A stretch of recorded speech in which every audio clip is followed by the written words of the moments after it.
Здравствуйте, уважаемые! Сегодня мы проходим третий видеоурок по казахской грамматике. Мы приступим к изучению притяжательных окончаний. В русском языке таких окончаний нет.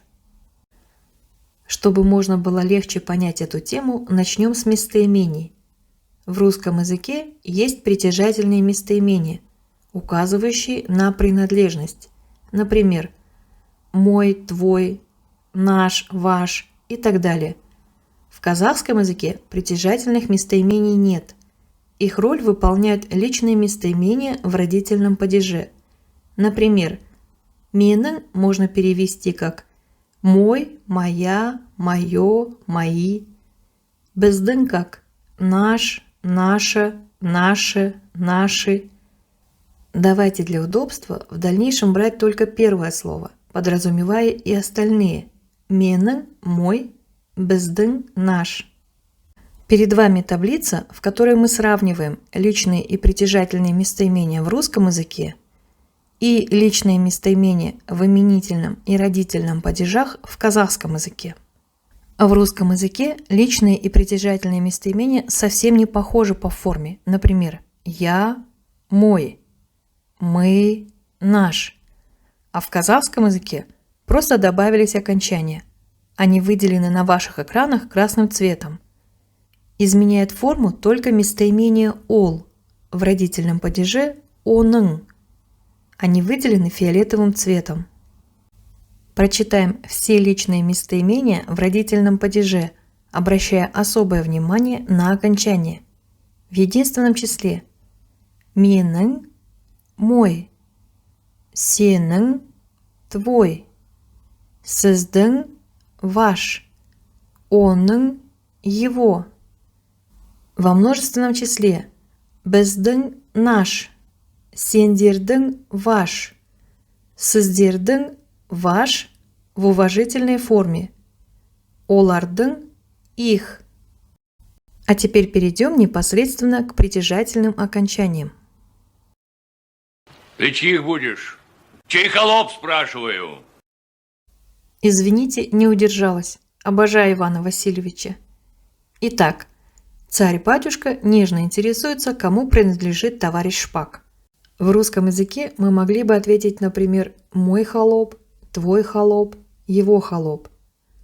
Притяжательных местоимений мой, твой, его было бы достаточно, чтобы указать принадлежность и построить законченную фразу. Но в казахском языке недостаточно только личных местоимений в родительном падеже. Нельзя сказать просто менің холоп, сенің холоп, оның холоп. Надо обязательно добавить притяжательные окончания. Менің холопом, сенің холопом, оның холопы. Если вам не нравится, что мы взяли заимствованное слово холоп, давайте возьмем батрак, малай. Менің малайым, сенің малайың, оның малайы. Суть дела от этого не меняется. Нужны притяжательные окончания. Они выделены на ваших экранах красным цветом. А вот перед вами таблица всех притяжательных окончаний. Мы постепенно их выучим. Для начала попрактикуемся говорить в первом лице единственном числе. Мы видим, что притяжательные окончания должны быть после гласных, после согласных и букв и, у, ю. Рассмотрим конкретные примеры. Как Гарри Поттер должен сказать «моя палочка»? Палочка таяқша. Моя менің. Моя палочка. Менің таяқшам. Моя сова. Сова үкі. Моя менің. Моя сова менің үкім. Мы выделили красным притяжательное окончание. И вы видите, что если слово заканчивается на гласную, нужно просто добавить «м». А теперь потренируемся со словами, которые заканчиваются на согласную букву. К ним должны присоединяться твердое окончание «м» или мягкое окончание «м» по закону сингармонизма.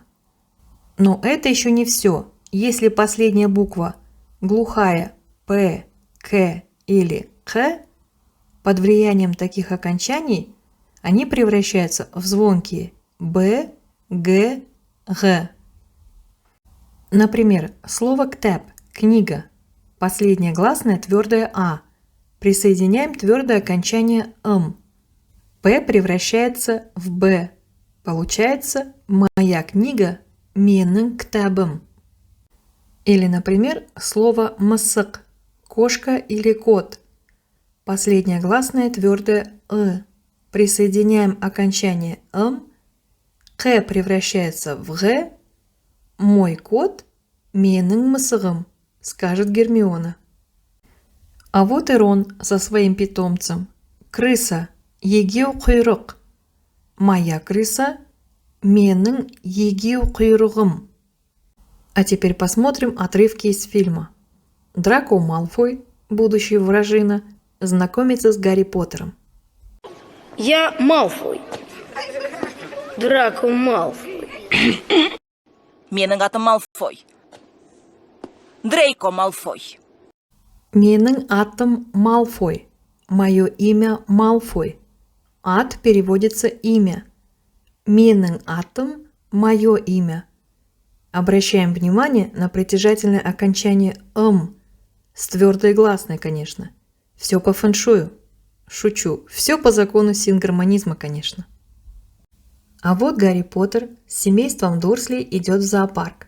У казахов двоюродные братья, если их матери родные сестры, называются бөле. Гарри и Дадли могут сказать друг о друге: «Мой двоюродный брат. Менің бөлем». Кстати, слово «менің» можно не говорить, достаточно притяжательного окончания.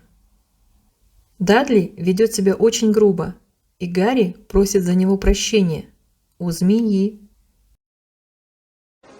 Бөлем үшін кешірім сұраймын. Бөлем үшін кешірім сұраймын. Прошу прощения за моего двоюродного брата. Разберем эту фразу. Бөлем – мой двоюродный брат. Үшін – за. Бөлем үшін – за моего двоюродного брата. Кешірім – прощение. Мы уже знаем это слово. Сұраймын – я прошу. Обратите внимание на выделенное красным личное окончание. Мы знаем, что «өтінемін» означает тоже «я прошу», но по смыслу слово «өтінемін» ближе к слову «умоляю».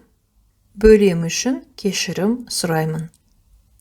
В следующем отрывке Симус Финниган, мальчик, у которого вместо волшебства сплошные взрывы, говорит о своей семье.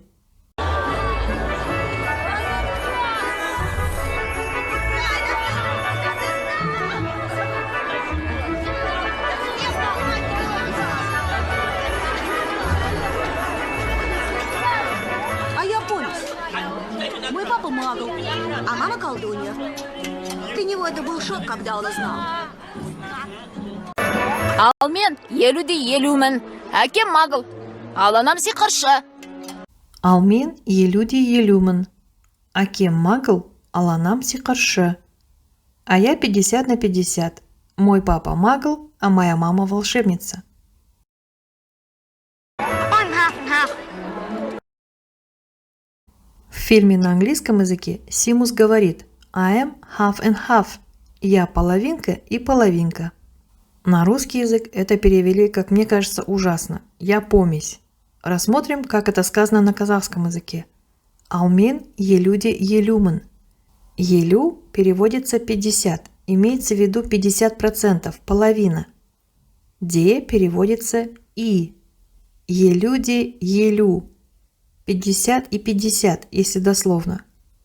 Это означает 50 на 50, половинка на половинку. Помните, я говорила, что буква У может быть и твердой, и мягкой гласной. В слове «елю» рядом с мягкой гласной «е» У тоже мягкое. Поэтому личное окончание будет мягким. Алмен елюде елюман.